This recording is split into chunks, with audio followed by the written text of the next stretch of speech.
I am Staff Sergeant Meg Krause. I was on active duty for 5 years. I joined the reserves when I came out of active duty. And now I'm the non-commissioned officer in charge of a battalion aid station for a combat engineering unit in Pennsylvania. Operation Rocky Freedom, I flew combat casualty missions. So we'd pick patients up and fly them from Baghdad back to Germany for medical care.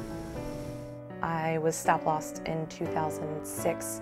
I would have gotten out of the service, but I was deployed to Iraq at the time, just outside of Tikrit. I was a medic. We got mortared a lot, and we always say that when everybody else has to turn away and pull security, we have to turn around and face the damage. My psychological health, I didn't think it was an issue. When I came home, you know, I'm gonna be okay. I'm not gonna be one of those people who clams up and doesn't talk about it and can't handle it. And it wasn't until 2.5 years later, when I was in the high stress of graduating from college, you know, writing papers, taking tests, looking for a job, looking for an apartment. Everything I've worked for goodness only knows how many years is coming to a close, and I don't even know what I'm doing next. And that's when I really started to notice a problem. When I first got to the unit, she was very driven, dedicated, always wanting to be here, always looking out for her soldiers. Very outgoing. She was the kind of person that wanted to tackle all the missions. Very dependable person, very knowledgeable, and always working with her soldiers. After about 6-7 months after Sergeant Krause came to this unit, I noticed she was sleeping a lot. I was having to call her a lot because she was late. She was very irritable. She just became disinterested and not really wanting to be a part of the team anymore. And I think I was the last person to notice it. There was a lot of alcohol involved, and I always just wrote it off as, I'm in college, this is what you do. You know, who cares that I'm 26 years old and I'm drinking a bottle of wine in the evening just to get to sleep. And, you know, a nightmare here or there I figured was normal, and I would just avoid any triggers that gave me flashbacks. But one of my soldiers actually sat me down over lunch and said, you know, Sergeant Krause, you know as well as I do, I mean, we're medics, you know the signs and symptoms of depression. I said, I think you might be suffering from PTSD.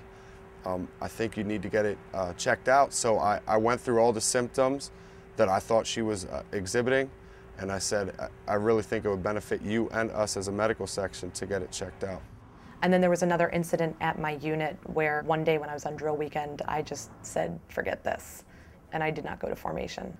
And Sergeant McCarthy, who's my first line supervisor, what he said to me when I finally answered the phone was, well, why don't you just come in and talk to us? He said, talk to First Sergeant. I've seen him talk to people about this before. He understands. And so, you know, I came in and First Sergeant sat me down and said, he said, you know, I remember the smell of the 50 cal. And we talked for a while. And at the end of it, we were joking and laughing, and it was still First Sergeant. And I was still Staff Sergeant Krause, and I still ran that medical section.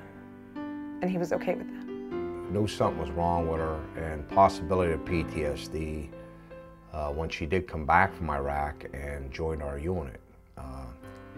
Reason being is because I came back from Iraq in 2005, and I had PTSD too, and that's how I know the symptoms of what Sergeant Krause is going through. I have all the respect for her in the world, and that goes for all the rest of my soldiers that are in this unit. The VA hospital did something that was really amazing that no one else was able to do. And what that was give me the help I needed, exactly when I needed it, and in a manner to make sense to me. And what I wish that more warriors would realize is that I was getting worse and worse and worse because I didn't go get help.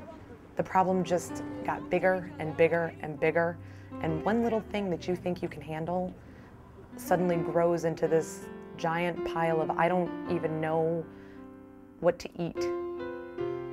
And if I had just gotten help 6 months before I did, I would have really been better off in the long run. Because it wasn't until I got the emotional help that I needed that I was able to fix the rest of my problems. She's back to the way she was when I first got in the unit, as far as being a very dedicated NCO to her soldiers, the unit, the mission, training. She's a very outstanding NCO.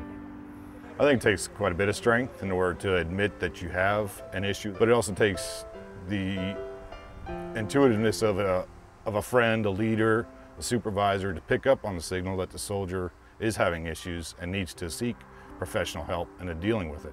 I think it shows real strength when someone admits that they need help and gets it, even if they don't want to.